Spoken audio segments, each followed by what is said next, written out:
Welcome to Hop on Calls, a short, tactical, and practical podcast for outbound sales professionals looking to level up their game by learning from actual cold calls that I make every week live on LinkedIn. My name is Kevin Hopp, and I'm all about helping outbound sales professionals hone their craft and build high-quality pipeline. Let's dive right in and see what we can learn in this episode. Hey, Todd, how's it going? This is Rob Turley. I'm Chief Revenue Operations Officer over at a company called ChatConversions. How you doing? So it's more of a partnerships call because we like to partner with different teams and different companies. So would you be open to anything like that as far as working with another team?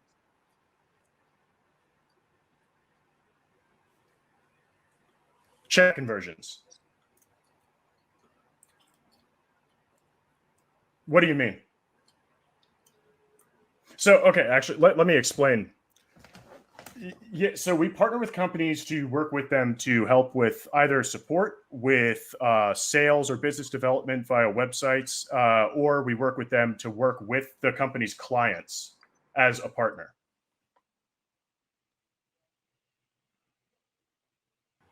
Okay.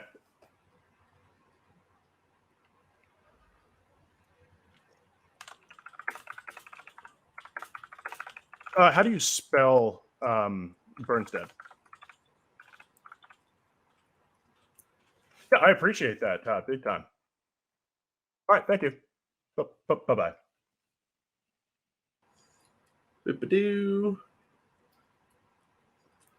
we got a hot take. Shane. Yep, so that was good. Talked to Todd, and then after I spoke to him, because there's three different methods of way we could work with people. And with this company, what they're doing is marketing automation technology.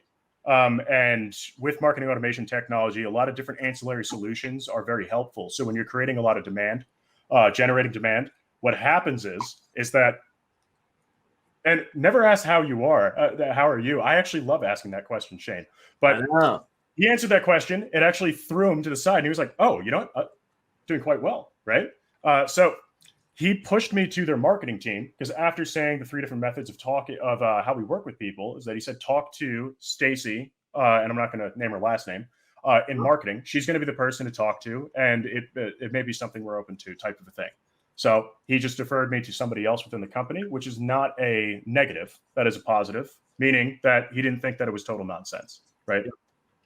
No, that makes sense. So let's talk about this for a second. Shane's got a spicy take about worst opening ever. Never ask how they're doing. So you like asking how they're doing. Why is that? I like asking how they're doing because nobody anymore asks you how your day was. It literally throws people like a curveball. They go, oh, well, I'm doing well. Okay. Right? Don't you wish more people walked up to you throughout the day and asked you how you were doing? But there's a lot of, just like Shane's saying, I'm not discounting what he's saying because a lot of people who cold call will actually fight against that. They'll say, no, absolutely don't do that. Get to the point quickly.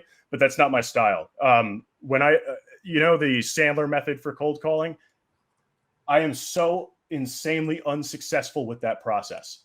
Yeah. Cannot do it.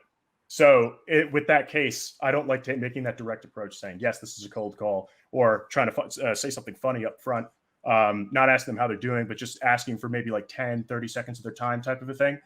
I've never seen any success with that. I've never set a meeting following that process. So I stay away from that. If that's something that you're good at, or if it's something, anybody in the audience, if it's something you're successful with, then keep on doing it.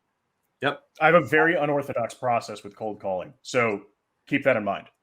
I love that you said that. I cannot do anything but endorse what Rob just said there, right? Keep in mind, I am a cold calling, outbound sales, process structure, and strategy consultant. That's how I make every dollar that's in my bank account. And I teach every team I work with to open with, hey, this is Kevin with blank. How you doing today? Now, I have an entire methodology around why, right? The long and the short of it is, to your point, Rob, it's a bit of a pattern interrupt because most people don't ask how they're doing, right? Who else? Yeah, they shove a product down your throat. Right. Or some sort of are you having this problem? If you move too quickly, people identify very, very quickly that you're a salesperson, and they will end the call very quickly too. So that's what I've seen. But when your friends call you, they do ask how you're doing, right? And why do people pick up phone calls that they don't recognize in the first place? Why? The reason is they are curious. Who are you and why are you calling me? Who are you and why are you calling me? Now that we know that every single person that you cold call wants to know the exact same things, every single person, what can you do to use that to your advantage? Okay. You can open the same way every time. And guess what comes back? Hey, this is Kevin with Uncommon Giving. How you doing today? I'm all right. Who is this? Where'd you say you're calling from? Every single time. And their brain is literally doing this. I mean, they are literally going, I'm all right. Wait, who is this? Hey, is this Renee? Renee, how you doing today? Kevin with Uncommon Giving. Did I catch you with a second to have a quick conversation? I can hear the hesitation in your voice. I will be very... Yeah, it's the name of our company. It makes sense. We're a bit of a startup organization, been around for a few years here, but it's Giving Tuesday, so I thought today was just as good as a day of any to reach out and have conversations with folks about giving back. So, Renee, the reason I was reaching out to you in particular, we partner with people leaders like yourself that are trying to build a value-driven employee experience by enabling their staff to give back to nonprofits in their community. Renee, I'm curious, would you say you're satisfied with how much of your staff participates when you have giving back initiatives?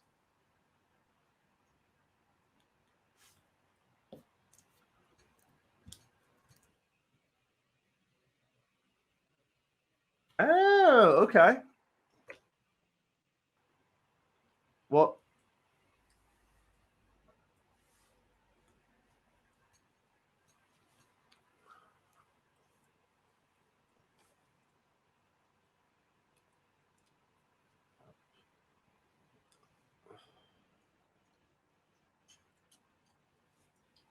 are you still at ETIC? Okay. I totally understand that you're trying to establish things, getting the lay of the land, and you're new to the role. Let me share with you what we've been seeing. What we've been seeing when we talk to organizations, big and small. By the way, we work with organizations as small as 5 people all the way up to 5,000. But when we're talking to organizations big and small, we're hearing that value-driven employee experience actually becomes a key part of employee engagement in general. So it's not just does the corporate level want to do giving back, it's enabling your employees to give both time and money to the causes that they truly care about on an individual level has massive benefits outside of just the pro-social component, right? Of course, it's a good thing to do. It's Giving Tuesday. Everyone's thinking about it today after Cyber Monday, and my credit card is red hot from being swiped so many times on the internet. I don't know about yours, but I'm just curious when it comes to employee engagement and building that value-driven experience. Maybe we should have a high-level conversation about how we fit something like this into your strategy for 23.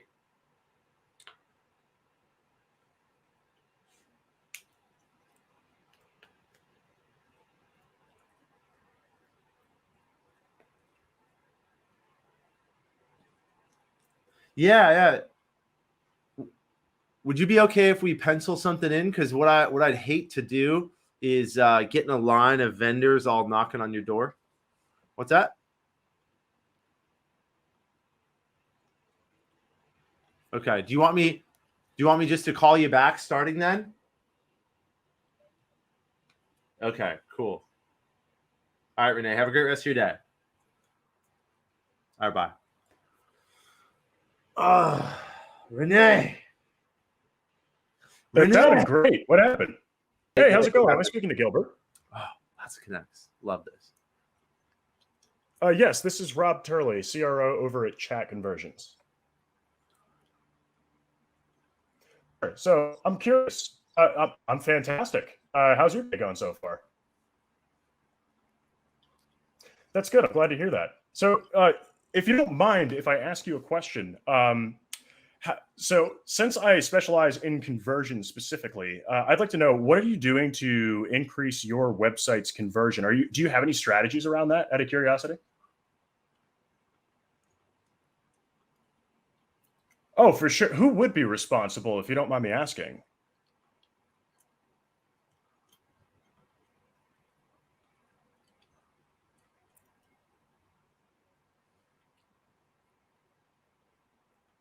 Sure. Which division do you think marketing would be a safe bet?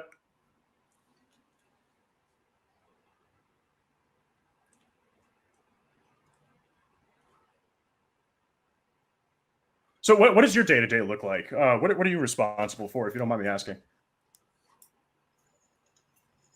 Right. So when you're working with clients, do you like implement the solutions architecture or the architecture into different products that they're using? Or is it more of like a singular approach of integrating your product into their existing systems?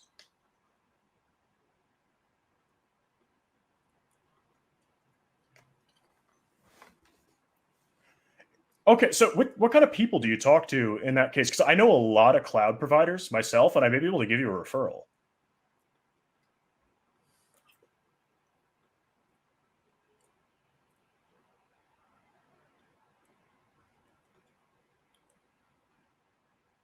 Oh, okay. So you wouldn't want more leads in that case? Because I have someone in mind that may be a good intro.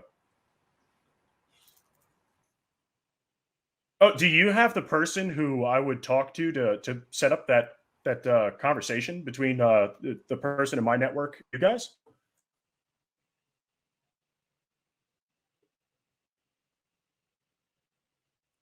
Okay, for sure. Would you mind texting me as an update? If you could, you take my cell number? Right. Yeah, I'm calling you through a landline though. So if you could, would you be open to taking down my mobile? Okay, for sure. So it's +1 845 746 6090.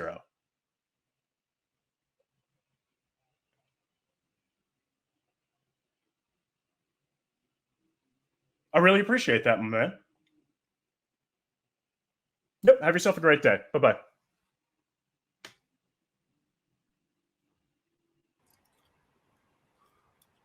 So what did I do? What did I do just there? I don't know. You tell me. Explain. Okay, so spoke to him. He is not the person in charge for what I wanted to talk about. So he's the head of solutions architecture, right? So he integrates systems between his clients himself, and he works in the partnerships area of that. So he's helping connect those people, and he's fed leads from the marketing team. So what I did was ask him what his day to day looks like. From what his day to day looks like, who is he working with, and then who's feeding him whatever business or processes that he's working with. Then offering referral, because I've got an abundance of cloud architecture and cloud solutions connections in my network that I talk to every day. So saying, okay, are you open to me passing you somebody as far as a referral? Because I had a couple of people in mind, which I do. And he said, well, no, that would have to still go through the marketing team. I'm not responsible for that. So I said, okay, great. Well, who feeds you the leads in the marketing team? Oh, well, I should talk to them first. Well, in that case, you should text me. So I gave him my cell number, my personal cell number, and then he's going to text me. Solutions architects and engineers don't like talking on the phone. They prefer to text people, or they prefer some sort of messaging-based platform. It's really hard to get them to reach out. But in that case, what I did is flip it onto him to make it his responsibility to make the introduction to the marketing team, which is ultimately where I want to end up. I love that. A non-traditional. But ultimately, what I'm trying to do too is that, well, I'm going to take this company, take note of it, and then I'm going to reach out to the marketing team and then tell them that I spoke to Gilbert. There we go. Yeah, I like that. It's a roundabout way of getting a referral. Offering someone a referral is pretty non-traditional, I would say. But I love that you did. Well, people also, in the case where, oh no, I'm not responsible for that, a cold caller would generally hang up. Well, you can get in to other parts of the company through somebody who's deeply tied to and connected to their process. That's right. I completely agree with you. One of the other concepts that I talk about when I coach outbound teams is the goal is not just to get the meeting, but it's to go from zero to something with everybody, right? Like from zero to something. What does that mean? I mean from zero to, okay, now I understand this guy's role in the organization. I understand who he reports to and how it works, right? Like we have to understand something that we don't know when we just look at their name on a spreadsheet. Because when you look at their name on the spreadsheet, I could just say, hey, this is blah, blah, blah. We want to sell to them. Go set a meeting with them. That's what everybody does. It's this, right? Everybody out there gets a list and they were looking to get meetings set over a set period of time. This time can be cut down by process, structure, and technology. But a lot of people are going at it every single day out there. And believe me, if you're watching this right now and you're hand dialing, I'm with you. I used to be there. At one point in my career, I was dialing one by one. That's how I got so obsessed with this and getting good at it and having a lot of conversations in a short period of time. But I guess my whole point here is we want to learn about people's businesses, right? You just had a business conversation, Rob. That's huge. That's huge. That's a win. It's a big win, but it's not a meeting set. But that's okay. Yeah, and he never said that they don't need something. That's right. That's right. We're playing a long game here. That was a fun conversation, though. It's if you understand how a business works, it makes it easier, especially if you call the wrong person or they're not the person in charge who you thought, is being able to understand their day-to-day. Understanding their day-to-day is huge. Absolutely. Yeah, because you may learn something about their business in what they do that can give you more leverage of what it is that you're trying to sell based on how a business connects. 100%. 100%. Well, thanks for coming on the show today, man. We should start wrapping up because we are just about at the end here. Sure. For folks that are watching and want to connect with you, learn from you, what's the best way to do that? So yeah, reach out to me on LinkedIn. Happy to do that. It's linkedin.com/in/the-RevOps-Hitman. Or you can shoot me an email at rob@chatconversionspro.com, or you could just hit me up on my cell, 845-746-6090. Do not add me to a freaking lead list because I gave you this number publicly. Thank you. Yeah, to Jamie's point here, you're about to get a bunch of phone calls. Oh, yeah. Funny guy. Actually done it before on live shows, given my number. It has not happened, shockingly. So I will continue to do it until it does. We've reached the end of our time. Rob, thank you once again, man. This has been really, really fun. I appreciate you. And to everyone else out there, tune in next week. Let me do a little drop here. A little drop for next week's episode, which we have coming up. So check that out. Where is that one? Here it is. Boom. Next week's episode with the one, the only, Donnie Boyvin. It's going to be incredible. All right, Rob. I'll talk to you later, man. All right. And that's all we got for today's episode of Hop On Calls, powered by Kixie. Be sure to tune into the live recordings every Tuesday on LinkedIn. Would love to have your comments, reactions, questions. It's a really good learning environment for anyone that is looking to do outbound sales better. If your organization is actively focusing on this, feel free to reach out to me, Kevin Hopp, on LinkedIn, or go to hopconsultinggroup.com. I'll see you next time. Cheers.